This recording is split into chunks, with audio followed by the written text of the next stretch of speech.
Is 75 the new 65? Is that the new target retirement age? Author citing 3 reasons. I'm going to help you plan to overcome that. That more coming up.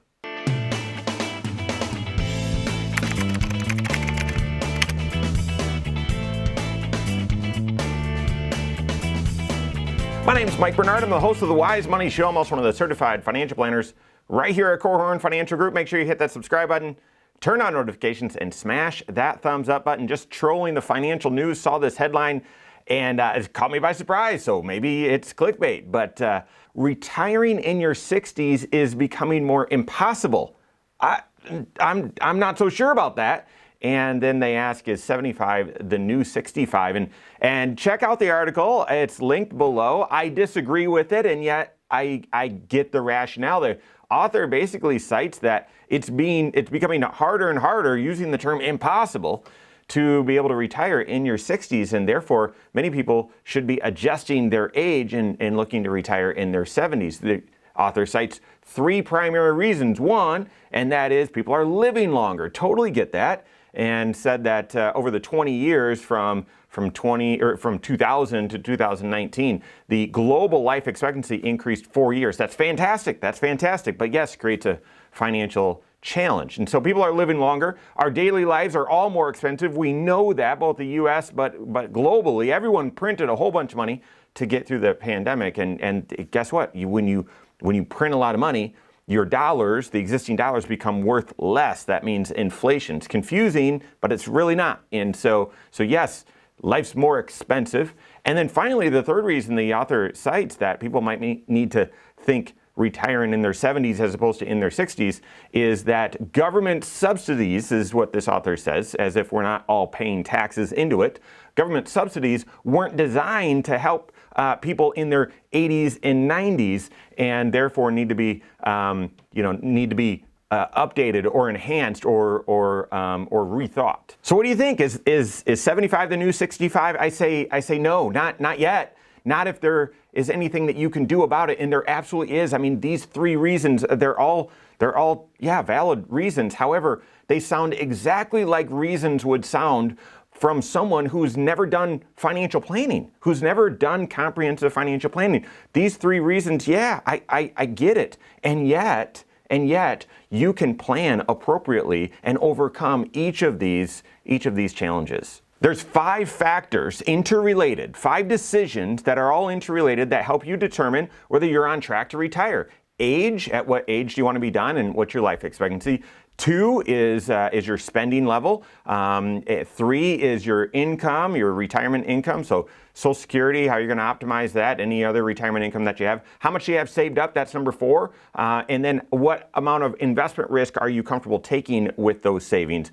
All of those are decisions, or we call them 5 factors. They're all interrelated. If you make a decision in one, it's going to drive your options in the others. And so the big idea as you're doing comprehensive financial planning is to build out this 5-factor retirement plan early, ideally in your 30s, late 30s, maybe 40s, but then update it on an ongoing basis so that you can continually adapt to changes in life and are culturally, like what these 3 reasons suggest, but also changes in your own life, right? Your health and your work habits and your family members and all of that sort of stuff. So they will inevitably be changes, and having this 5-factor retirement plan allows you to have a framework or be able to have visibility on where you stand and then be able to adapt and adjust accordingly. And here's the thing, guys, through that planning process, you can overcome each of these 3 issues that this author suggests. Number 1, age. People are living longer, the author suggests. Absolutely. And so again, in that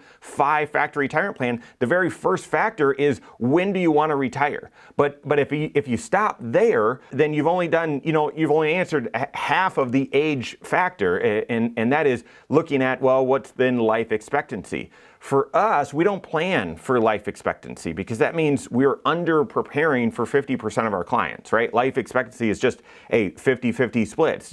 It's an average. And I don't know about you, but I don't want my retirement confidence to be 50-50. And so what we do is, yes, through a series of questions and discussing longevity and health history, all that sort of stuff, but not too in depth, of course, but high level. But then, unless there's a reason to deviate, We assume that our clients are going to outlive 80% of their peers, so that there is going to be some longevity. Let's just see what the plan looks like. If you want to retire at this age, let's assume you outlive about 80% of your peers, and that would get you at, where you'd pass away out at this time period. And so what does your financial picture look like?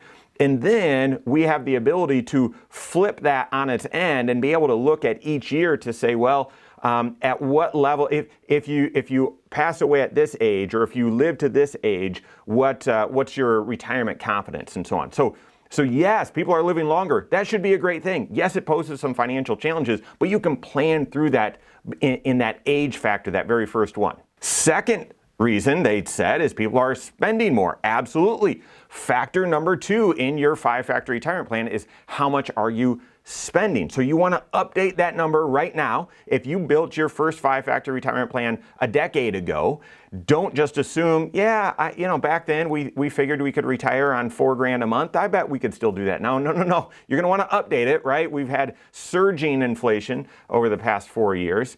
But then also many financial advisors fall short when they're helping their clients plan for retirement because they're not inputting an appropriate inflationary adjustment on that spending number in that long-term plan. One of the biggest risks that we're all going to face and that you'll face during retirement is that slow erosion of your purchasing power that is inflation. And therefore, in that second factor, how much are you going to spend, you've got to include in there, well, what sort of cost of living adjustment will you need? This isn't a guess about the CPI, it's how much cost of living adjustment will you need in order for you to continue to live the lifestyle that you want.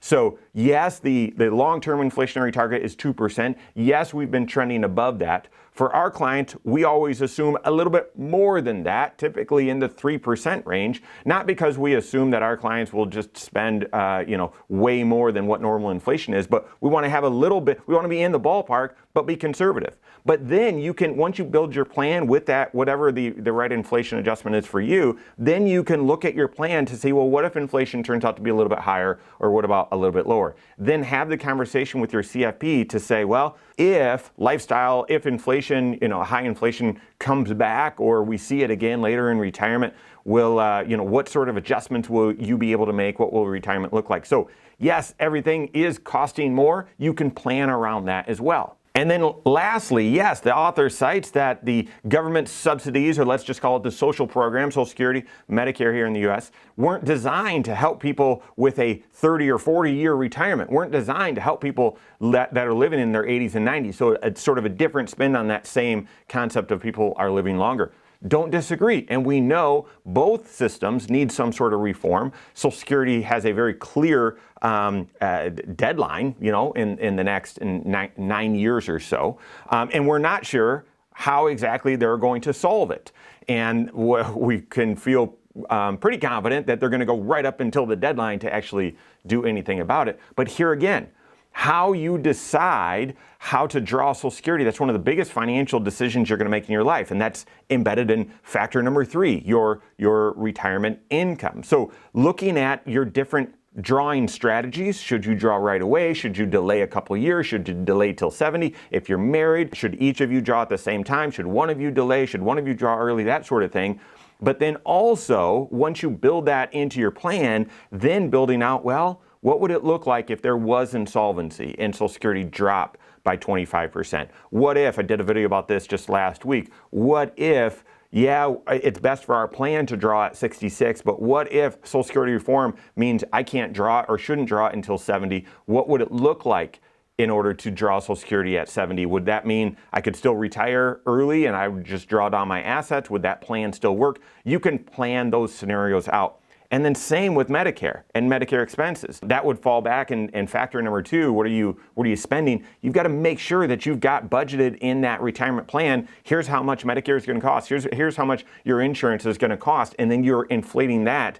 We inflate that at a number higher than inflation as well. So is 75 the new 65? No, not yet at least, but not with proper planning as well. You can overcome some of these forces that, are outside of your control, but are within your influence for your own specific situation by planning ahead and having the right just awareness and inputs in that 5-factor retirement plan, part of the 6 areas of your comprehensive financial plan. So work with your CFP on that. If you don't have a CFP on your team, contact one on my team. Find us online, Korhorn.com.